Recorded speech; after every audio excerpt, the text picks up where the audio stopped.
Good day, good people.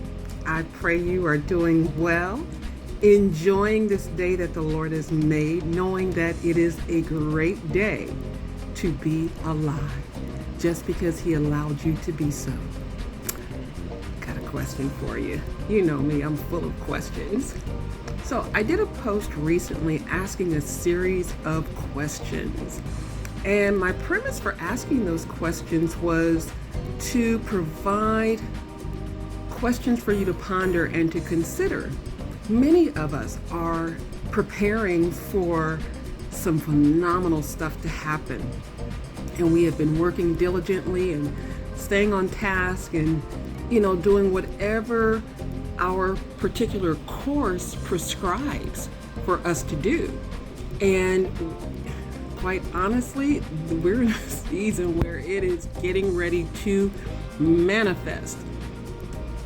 The reason why I ask those questions, though, is because while we're doing so much preparing for what's coming, there's some areas that we don't even think about preparing for.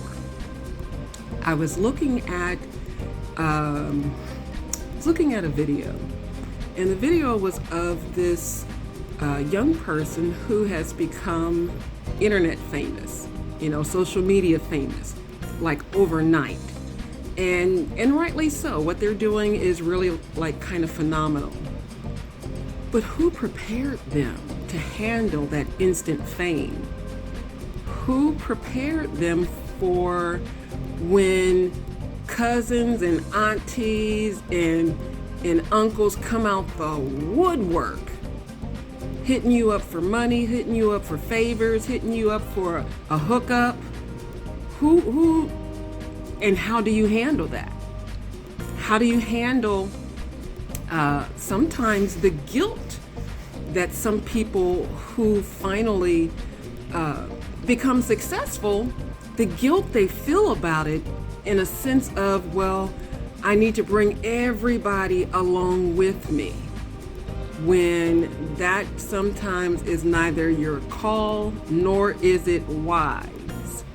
Because everybody from wherever it is that you come from, all of them are not designed to go with you into this next place, because they'll get over there and tear your stuff up, tear your name up, tear your reputation up that you've worked so hard and so untiringly and so, with so much dedication to achieve.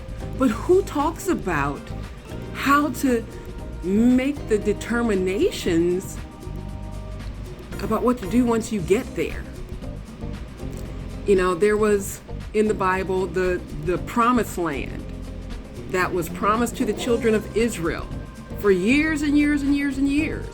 And so finally, now it's time to leave Exodus, okay, and go into the land that flows with milk and honey. But they weren't prepared for the giants that were already occupying the land. So some of them, got very disgruntled and started talking smack and like, we can't go over there. We're grasshoppers to them. Okay, but they're squatters on your land that God promised to you. So what you gonna do? What you gonna do? You gonna just let them take your stuff? So it's those kinds of conversations that I think it's important that we begin to have. With all of the empowerment and the encouragement to help us to get there. I think the next order and a very important conversation is, what do you do once you get there? What do you do once manifestation comes? How do you handle it? How are you going to handle the people that are so close to you on the way up the ladder that once you reach the top of the ladder will do everything they can to pull you back down? If not physically, emotionally. If not emotionally, then verbally. And they'll be like, oh girl, I'm just playing. Man, I'm just joking. They ain't joking. No, honey, because envy has set up in their heart because you actually had the courage and the boldness to keep pressing no matter how many setbacks you had, no matter how much stuff you had to go through. You kept persevering, and now you are here. You're going to have people coming out the woodwork trying to tell you how to manage your money.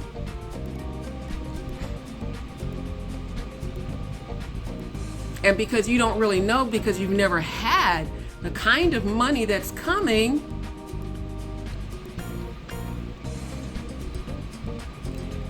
I'm just saying, it's time to have those conversations, because it's coming. You have lived to see it happen, and it is happening. It is. But we want to make sure that what happens is sustainable, is not short-lived, and you don't lose your mind and go cuckoo for Cocoa Puffs in the process of receiving the great reward that you've worked so hard for, prayed so long for, cried, laid out on the altar, fasted, all of that. To whom much is given, much is required. So let's talk about what might be required. Let's think about it. Just start with thinking about it. What might be required? And no, this is like new for you, but there are plenty of examples that we can look at, people that we can study who have become overnight sensations, those who have gone from rags to riches, and what that transition was like for them, and how depressed they became once they made it. Think about athletes. We see the limelight. Some of these celebrities, we see all of the limelight, all of the flashing cameras, and all of the fancy cars and the big homes, but you don't know them folks up in them houses, some of them very sad, very alone, very distrustful. They don't know who they can trust. They don't know who's really for them or just riding along on the coattails so that they can get some stuff for themselves. Some of them have been sold out by their own family members. Real talk is all I'm saying. This is very, very real. And these are things that we have to think about and have to consider and have to pray and ask God to give us wisdom and kick up our discernment. And how do we navigate the promised land? Maybe that's something I need to be putting together. Because we got enough folk talking about getting there. But once you get there, how do you live there? How do you live in the land of promise? Because life is very different there than wherever you are now. Your Egypt and your Exodus pales in comparison to what your promised land is going to be. So, I love you with the love of the Lord.